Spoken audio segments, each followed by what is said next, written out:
I've always been a great believer in the dictum. Always stir your coffee before you start recording a podcast, because otherwise it's going to sound ridiculous. It's going to sound like, I don't know, what does this sound like at the moment? Well, probably at the moment, because I've pre-announced it, it sounds to you like I'm stirring a coffee, because you already have that in your mind now. But if I hadn't said anything, what would this have sounded like to you? What might you have thought it was? I don't know. What does the sound of a large Disney mug of coffee being stirred sounds like? I don't know. What does a cat being stirred sounds like? Well, it sounds like this. Murr, murr, growl, hiss. Get the fuck off me, I'm trying to sleep. Well, no, a mug of coffee being stirred sounds entirely different. Especially if you get one of those metal mugs, those metal travel mugs, and you melt it down. You melt down the metal until it's liquid metal, and then you push in a cup and you stir the liquid metal. As a mug of coffee, although that's not a mug of coffee because there's no coffee in it. Well, maybe you melted it down while there's coffee in it. Could you do that? Could you have a metal mug of coffee full of coffee and melt it down? Would the coffee have to be extra hot for you to do that? I don't know. Or extra cold? No, wait a minute. Do you melt stuff when it's hot, or do you melt stuff when it's... No, with metal you melt it when you get it molten hot and then it melts. But the coffee, well, I suppose you just heat up the coffee with the same way as well. Would the coffee melt? It wouldn't. Would that be a problem? I suppose the molten liquid metal would mix in with the coffee. You'd have coffee mixed with metal. Then you'd have to add that to the secret Starbucks menu. You'd say, hello, can I have a Franco Lappuccino with molten metal in it, please? They'll say, I'm sorry, sir, that's not on the menu. You'll say, I know it isn't. Nod, nod, wink, wink. And they'll say, what's your name? So, because I want to put it on the lid of the coffee so I can annoy you. You'll say, my name is... Ticka, ticka, my name is... Ticka, ticka, Slim Shady. Oh, I'm Slim Shady, the real Slim Shady. All you other Slim Shadys have just been mudslinging when the real Slim Shady. Please stand up, please stand up, please stand up. Will the real Slim Shady please stand up, please stand up, please stand up. Oh, that reminds me. Speaking of musicians, we have some business that needs to be attended to. Some sad business in the form of a dead musician who's been there my entire life. Needs to be attributed to. Let's have a look at this now.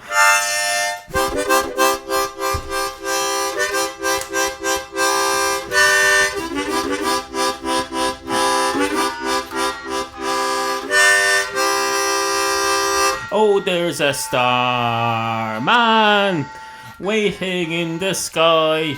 He'd like to come and meet you, but he thinks he'd blow his mind. There's a starman waiting in the skies. He'd like to come and meet us, but we thinks he'd blow our minds. Oh, let the children boogie. Let the children boogie. Let the children boogie now.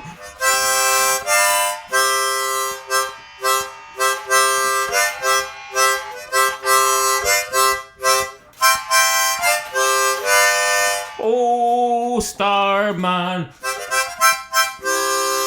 Oh, Starman.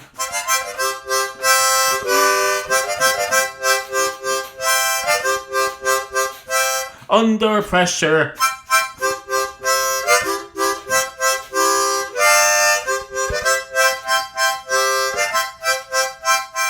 Oh, something, something, and something, something. A place for folks to meet.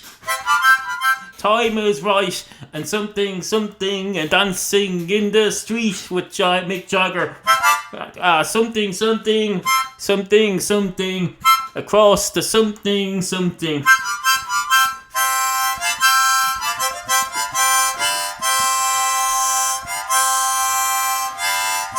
Oh, look at me now. Look at me now. Ain't it just like me? I'm dead.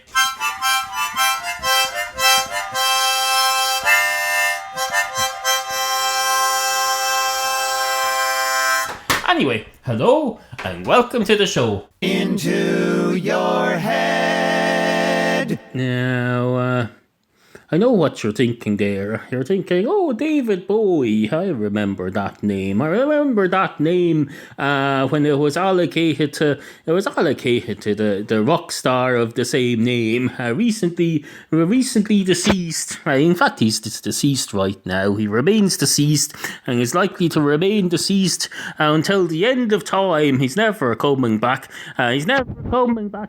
He's never coming back. I thought he was a goner, but he's never coming back.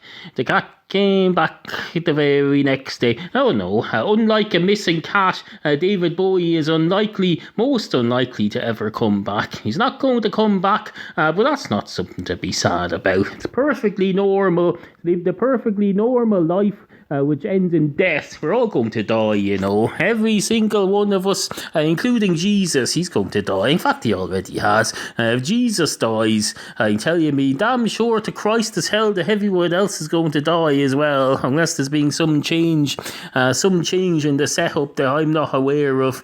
Anyway, all this is as lead in to the next segment about David Bowie, which I've just listened back to and found that the first minute is unusable due to poor sound quality, so I'll replace that first minute with this, and then I'll have a strange jump from the end of this sentence to the beginning of whatever the first sentence that is clear enough to hear on the usable portion is. So here goes. Hope you were close enough to see it anyway. And of course, there's going to be no thought given to the fact that there's probably some civilization somewhere else who has already named that star or constellation and has their own name for it.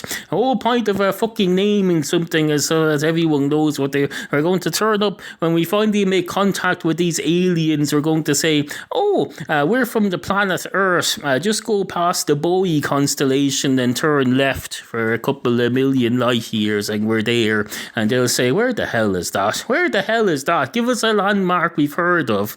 And you'll say, oh, the Bowie star. Do you not know the Bowie star? It's the one over there. And they'll say, oh, you mean the one that's named after Flea Flam, the people saint of some sort of alien dog or something, I don't know, or whatever they've named it after. And we'll say, no, we do not. We mean the Bowie star. And they'll say, I think we might be on cross purposes here. I think we both named the same star, different names. And we'll say, oh, well, usually what we do here is the first person to put a flag on it gets naming rights. And they'll say, well, we haven't stuck a flag in it yet because it's a star. It's a burning mass of gases, so you can't just go down there with a flag. And we'll say, and now that you mention it, neither of us have. So I suppose it shouldn't have a name at all yet. But if it doesn't have a name, then how the hell are we ever going to travel to it? Can you imagine if we hadn't given the moon a name before we travelled to it? We'd have gone to NASA would have gone down to the budgetary commission of the government and said, oh, you want money to travel to this place? And they'll say, what's the place called? And they'll say, we don't know till we get there. And they'll say, no thanks, we're not funding this. You're not going to the thing, wherever it's called, the moon, as it's called now. No, that wouldn't happen. It wouldn't happen, and they'd be damn right for it not to happen as well. That would be a reasonable fork in the road for humanity to take. If there was a going to the moon thing happening, a fork in the road, and a going to the moon thing not happening, fork in the road of the time-space continuum, and we took the road of not going to the moon because it hadn't been given the name, I think that would have been a reasonable course to take. So it would. Anyway, two helicopters walk into a bar. One of the helicopters goes straight up to the bar counter and says, "Hello, can I have a pint of your finest aviation fuel, please?" And the man behind the bar says, "Oh, what would that be now? Is that some new young people's drink? Is that some new young people's drink that's made with, let's see, is it made with fizzy cranberry juice mixed with vodka perhaps, in some combination that's laden down with sugar to make it palatable? Is that what it is?" And the helicopter says, "It is not. It is not. Aviation fuel is the stuff. Oh, it's the stuff that makes engines run, quite literally. Although does a helicopter have an engine? I suppose it's more of a motor than an engine. Although now that I think about it, what's the difference between a motor and an engine? Usually when you're talking about motors, you're talking about things like lawnmowers and onboard motors on a little boat, but not a car. You wouldn't call a car thing an engine. So would you call the thing on the helicopter an engine, even though it's presumably quite big? If it's going to get something up off the ground, it must be quite big. So surely you'd call that an engine. But no, I've never heard anyone refer to a helicopter engine. Although now that I think about it, have I ever heard anyone refer to a helicopter motor? I don't know, but it sounds right. Although now that I think about it as well, aeroplanes have engines, so why wouldn't a helicopter have one? I don't know. Maybe a helicopter has a small motor because the blades do a lot of the work. I suppose you could argue that. Although you'd be on quite fragile ground, less than solid ground with that argument. Because for one thing, you wouldn't be on the ground. You'd be up in the sky, assuming your little motor worked, I suppose. You get that's a song, isn't it? Get your motor running, something, something, something, something on the sideway, something, something, something, born to be wild. I don't have my harmonica with me because I'm downstairs for this particular segment, but you get the general idea. You get the general thrust of the idea, don't you? You probably do anyway. Why wouldn't you? It's not that it's not one of Stephen Hawking's theorems. It's not that difficult to get a grasp on, so I'm sure you do get the idea. You get the general idea. Anyway, on with the show. I'm well aware that it's the first episode of this podcast that's come out in quite some time. I'm only too well aware of that. I'm abundantly aware of that. There's no need to remind me. There's no need to remind me. I believe it's been about 2 months. I don't seem to be in the mood for this sort of thing as much as I used to. But don't panic. Podcast is never going to go away. It's just not going to come out for long periods of time, such as, for example, 2 months. But there'll still always be something here at some point. No matter how long I go away for, I'll always come back at some point and I'll say this. And then it'll be all fine. It'll be all fine. You'll say, "Oh, he hasn't pod faded." Well, he kind of has a bit, but he still comes back. The cat came back the very next day. The cat came back. Something, something, something. They thought I was a goner, but the cat came back. And that's exactly what happens with this podcast. It's been going on since 2006 now. It's not going to just disappear off the face of the earth. And if you thought it was going to, then you're stupid. You're as stupid as be damned. You're as stupid as the hair on the back of my head that I shave every couple of weeks now, so it's never there. It's never there. That's the way you are. You're not all there. Hence the stupid analogy. You're listening to Into Your Head, hosted by Neil, Ireland's version of the Octomom. Except he's a dude. And has cats. 2 cats walk into a bar. One of the cats goes straight up to the bar counter and says, "Hello, can I have a pint of your finest Guinness, please?" And the man behind the bar says, "Will this do? It's not exactly. This isn't exactly the traditional is Pepsi okay question. But will this do instead of the 2 pints of Guinness you asked for?" The cat says it rather depends on what this is. I'm always open to new culinary experiences. Wait a minute though. Does a beverage count as a culinary experience? I suppose it does if you cook it. Do you cook beverages? You probably don't, unless it's a milkshake, perhaps, or some sort of fancy tea dessert you've made. But no. Anyway, what's the new thing that you're saying will this do instead of? And the man behind the bar says, this, what I'm holding here, it's a glass of Fanta orange. Now, before you answer me, have to be clear, have to be open and honest and say, it's not the normal Fanta orange that you get in the convenience store here. It's the type you get in a stupid foreign discount store that seems to be selling weird foreign Fanta. I don't know if you foreigners realise. I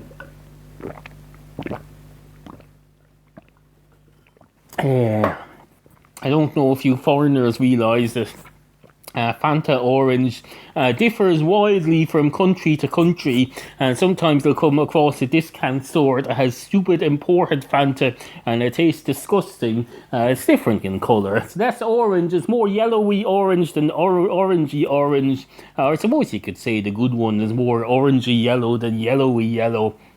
But no, I wouldn't say that, because it's to drink orange. It's reasonable to use orange as the starting point rather than using yellow as the starting point when making comparisons as the benchmark. And the man behind the bar says, no, it's foreign Fanta. Will that do instead of Guinness? And the cat says, I'm not sure what kind of born yesterday cats you think we are, but we're not going to take a load of foreign Fanta orange, fizzy orange, in place of a couple of pints of creamy Guinness that we've been looking forward to all week. It's the end of a hard week of being cats, and we come in here for a pint of your finest Guinness, and you try and fob us off with this crap. No thank you, no thank you, no thank you, no thank you, no thank you. If I wasn't a cat with humanoid characteristics, I'd eat the head off you now. That's what I do.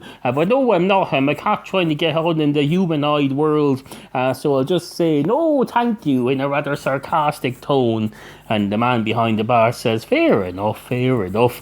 I thought you said you were open to new experiences, but that's fine.